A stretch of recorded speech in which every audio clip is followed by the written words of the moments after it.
sebagai makanan ringan dengan proses pengolahan dibungkus. Biasanya disajikan bersamaan dengan saus sambal, berguna untuk menambah rasa. Nah, kenapa ada mentai? Mentai itu adalah sebuah inovasi, karena inovasi olahan pangan dengan bahan dasar ayam dan udang yang diberi topping saus, mentai, creamy, dan taburan nori atau rumput laut menambah cita rasa siomay bersama. Nah, di sini kita akan membahas untuk dimsum mentai itu adalah BPOM.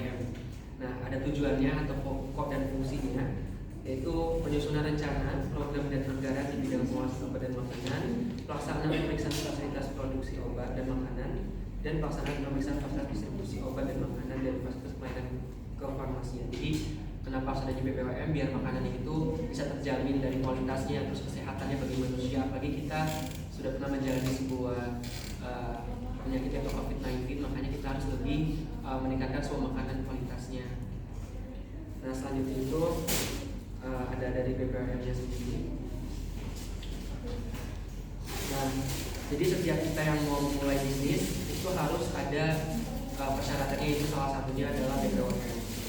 Karena olahan itu baik diproduksi dalam negeri maupun diimpor untuk diperdagangkan dalam kemasan eceran wajib memiliki izin edar Peraturan Kepala Badan POM Nomor 27 Tahun 2017. Izin edar pangan olahan yang diperdagangkan Indonesia dapat diterbitkan oleh Bupati atau Wali Kota, unit pelayanan terpadu satu pintu, ataupun Badan POM sesuai dengan kategori pangan dan tingkat resiko.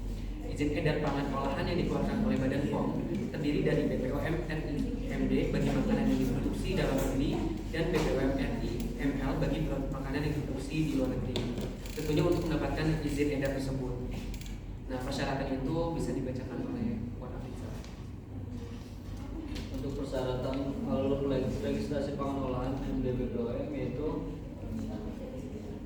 yang pertama input dan upload data perusahaan, yang kedua terbit user ID dan password, yang ketiga login, yang keempat input data dan upload dokumen pendukung, yang kelima terbit surat perintah bayar, yang keenam pembayaran, dan yang ketujuh evaluasi, verifikasi, validasi petugas, dan terakhir terbit nomor izin edar atau NIE.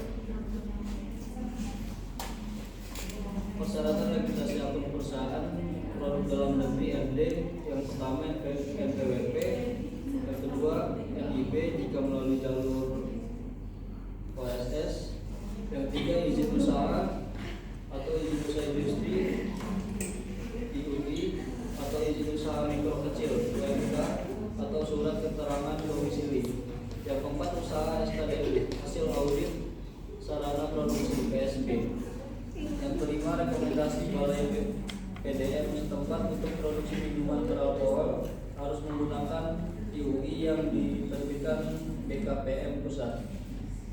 Untuk produk impor atau ML, yang pertama ada PWP, yang kedua surat izin usaha perdagangan SIUP atau angka pengenal impor API atau surat penetapan sebagai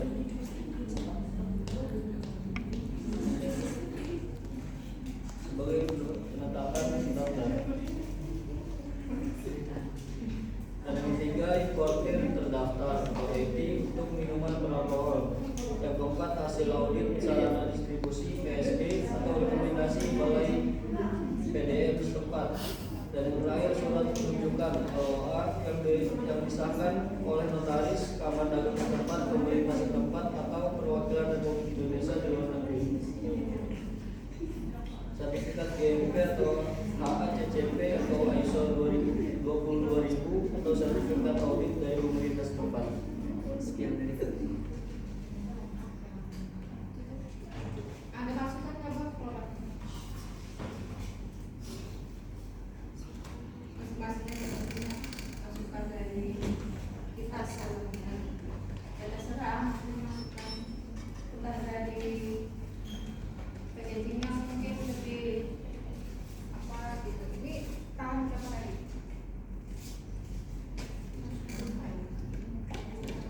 Dua. Nah, dia mau kasih masukannya gimana? Itu tadi produknya beda? Beda. Belasannya apa kira-kira? Masih masuk. Kalau untuk dimsum mentai itu kan kayak gini ya gambarnya.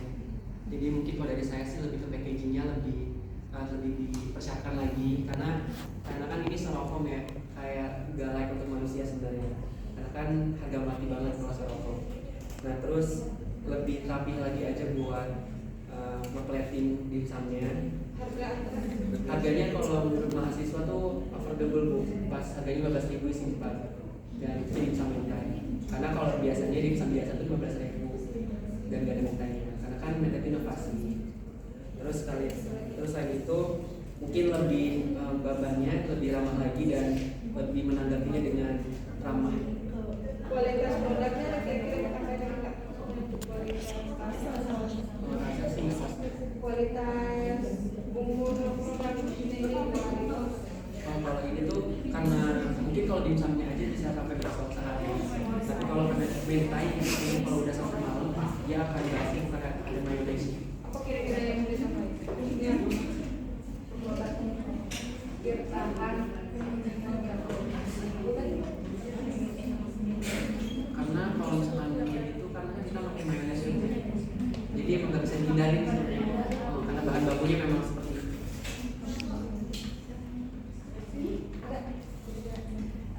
Ya, jadi kan ini cuma tahan 2 hari doang ya Bu ya. Kalau bisa menggunakan yang memperpanjang umur simpan itu dan meningkatkan kualitas itu bisa menggunakan menambahkan sedikit lebih banyak gula atau garam yang membantu meningkatkan daya tahannya. Terus bisa juga digunakan dengan sebagai pengawet alami, menggunakan asam ascorbat atau vitamin C. Terus juga bisa dalam pengemasan itu menggunakan vacuum sealing. Jadi mengemas mochinya dalam menggunakan vakum dapat memperlambat pertumbuhan mikroorganismenya. Bisa juga menggunakan pengemasan atmosfer termodifikasi. Jadi mengganti udara dalam kemasan dengan gas seperti nitrogen atau karbon dioksida bisa memperpanjang masa simpannya. Juga untuk penyimpanannya untuk biar memperlama daya tahannya bisa dimasukin ke kulkas, pendinginan atau pembukuan. itu packagingnya lebih dibuat bagus lagi tahannya. Iya. Ini mungkin mayonesnya mungkin diganti atau dipisah gitu buat kualitas produk. Halal nggak dari sini? Dibahas nggak halal? Oh jadi bahas halal. Di POM halal dan space. Maksudnya di dia tuh ada